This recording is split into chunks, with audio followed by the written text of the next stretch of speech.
So you're in the high desert, you're looking for a quick day hike. You're sick of Joshua Tree, bored with it. I got the perfect spot for you right over here, Pioneertown Mountain Preserve.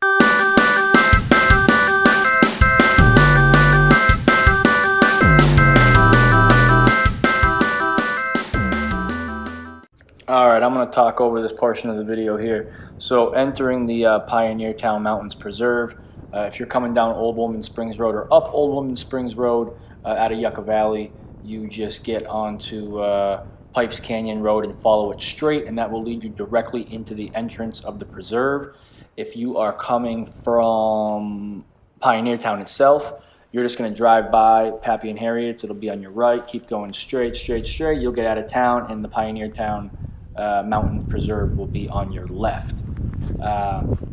I didn't realize how close it was to outside of Pioneertown. It's really only about 5 minutes away.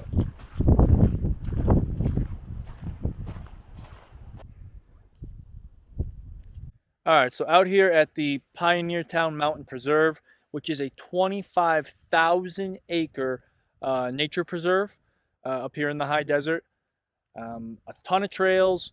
Today we're doing the Pipes Canyon Trail, which runs along a body of water, a little water outlet here. I don't know if there's going to be any water today, but we're gonna see what happens. In 2006, part of this preserve was involved in a 70,000 acre lightning-caused fire. It burnt down a bunch of the old pinyon pines up here.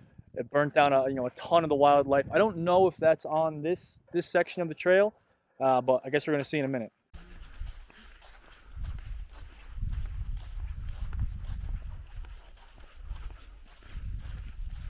So during the spring months, this is a big wash full of snow melt, but right now it looks pretty dry.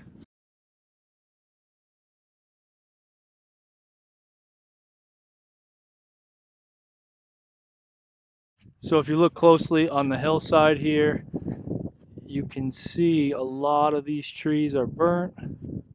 Obviously, nature's taken back over. There's a lot of undergrowth, but this is all part of the acreage that was burnt down in that fire caused by lightning. Reading over those numbers was kind of crazy. The 25,000 acre nature preserve, the 70,000 acre fire. The amount of land we're talking about up here in the high desert, kind of beyond Pioneertown, in between Pioneertown and Sugarloaf and Big Bear and San Gorgonio, there is an immense amount of protected preserves and protected wilderness areas up there. I had to double check my phone and reread those numbers. It was just kind of mind-blowing how much space we're actually talking about.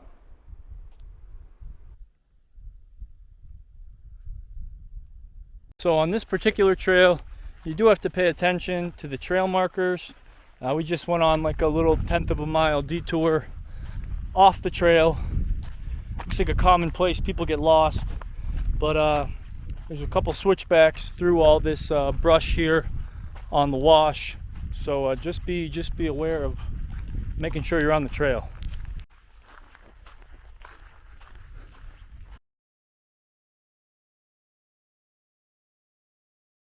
As you get further into this trail, the creek bed and the amount of plant growth on the creek bed get pretty crazy.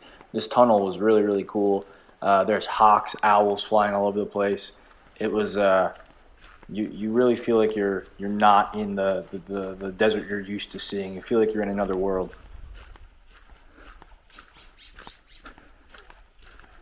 So I think it's about a two and a half, maybe 2 mile hike out here. We finally made it to the Olson Ruins. I'm gonna go check it out right now. I've never been here before. I've done this hike in the past, but I think we did it in winter, daylight savings time. It got dark too soon. I had to turn around, but today we made it, so let's take a look. Video fun fact, you ready? So apparently this structure was built by John Olsen in the 1930s. He was an onyx miner out here in this valley. I can only imagine what it was like living out here. The the night sky must have been incredible at that time. But anyway, as legend has it, John was living out here in the valley. A stray hiker came by, needed some help looking for a place to stay. John let him stay with him.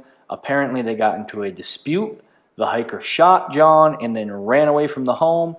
John was left there dying for 4 days. People came out, they found him, they took him to the hospital, and John Olson, the builder of this structure, died in the hospital 4 days after being shot, just trying to help a guy out, trying to help out a needy hiker out here. And this now is all that's left of his valley homestead.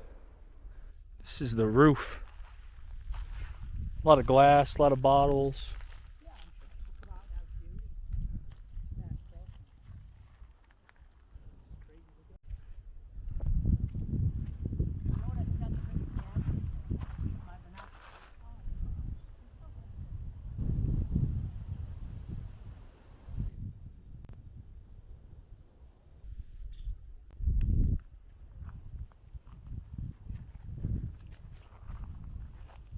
So apparently a big portion of this trail is ducking through all of these overgrown shrubs that are down here in the river bottom.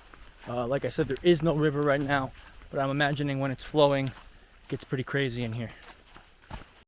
So at this point in the video, I probably should mention that this is an out and back. You can do a full loop, but it was like 9 miles. We weren't in the mood for a 9-mile hike. This ended up being like, I think, a little bit under 4 miles. We got lost though, so we can go maybe over 4 miles. But we did start seeing a lot of scat on the way back. Got some bear poop, bear scat, if you will.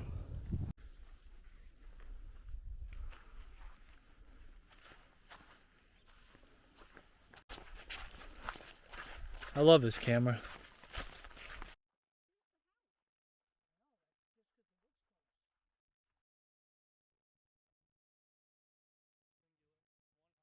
All right, just finished up out here at the Pioneertown Mountain Preserve.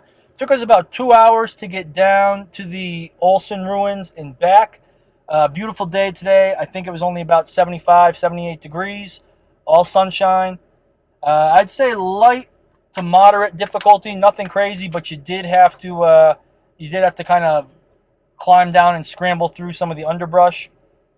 Now the real question is, after you do this hike, do you go to Pioneertown? Do you head back up to Landers? Yet to be determined.